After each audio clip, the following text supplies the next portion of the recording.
यहाँ उपस्थित सभी शिक्षकगण और मेरे छोटे बड़े भाई बहनों सभी को मेरी ओर से नमस्कार। मेरा नाम खुशनुमा प्रवीण है। मैं कक्षा 12वीं की छात्रा हूँ।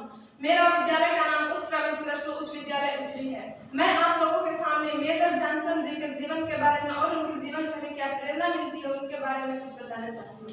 मेजर ध्यानचंद जी का पूरा नाम मेजर ध्यानचंद सिंह था। मेजर ध्यानचंद जी का जन्म 29 अगस्त 1905 ईस्वी को इलाहाबाद के प्रयागराज में हुआ था। मेजर ध्यानचंद जी के पिता का नाम सोमेश्वर दत्त सिंह था और उनकी माता का नाम शारदा सिंह था। मेजर ध्यानचंद जी अब हमारे बीच नहीं है। उनकी मृत्यु 3 दिसंबर 1979 ईस्वी को दिल्ली के एम्स अस्पताल में लीवर की बीमारी की वजह से हुआ था।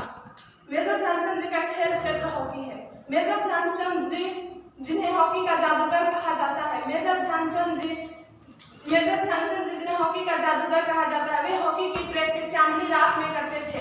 मेजर ध्यानचंद जी सेना में भर्ती होने के बाद वे हॉकी खेलना शुरू किए थे।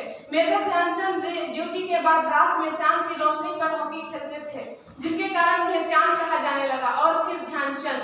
मेजर ध्यानचंद जी के साथी खिलाड़ी भी उन्हें चांद कहकर बुलाते थे। कहा जाता है कि वे रेल की पटरी पर भी हॉकी का अभ्यास करते थे।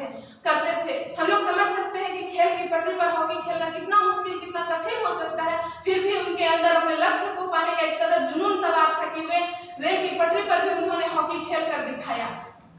मेजर ध्यानचंद जी के एक कोच जिनका नाम था सूबेदार मेजर तिवारी, उन्होंने ध्यानचंद जी को हॉकी के गुर सिखाए और उनकी प्रतिभा को पहचाना। मेजर तिवारी ने ही उन्हें ध्यानचंद नाम दिया।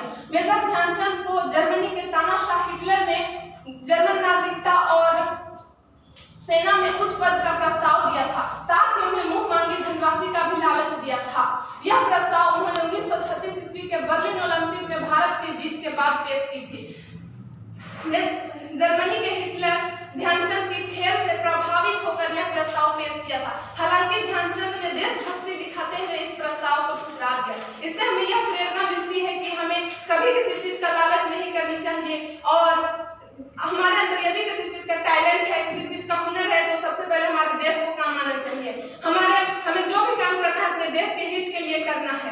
हमारे जीवन में बहुत सारी कठिनाई आती है, बहुत सारी समस्याएं आती है, जिसके कारण हम अपने लक्ष्य से दूर हो जाते हैं, भटक जाते हैं। लेकिन इस परिस्थिति में भी हमें कड़ी मेहनत करके अपने लक्ष्य को प्राप्त करना है। मेजर ध्यानचंद जी के जीवन से हमें यह प्रेरणा मिलती है। मेजर ध्यानचंद जी की सफलता में कड़ी मेहनत, अनुशासन और समर्पण ने महत्वपूर्ण भूमिका निभाई थी। मेजर ध्यानचंद जी के टीम भावना और खेल भावना ने उन्हें एक महान खिलाड़ी बना दिया। मेजर ध्यानचंद जी टीम की जीत को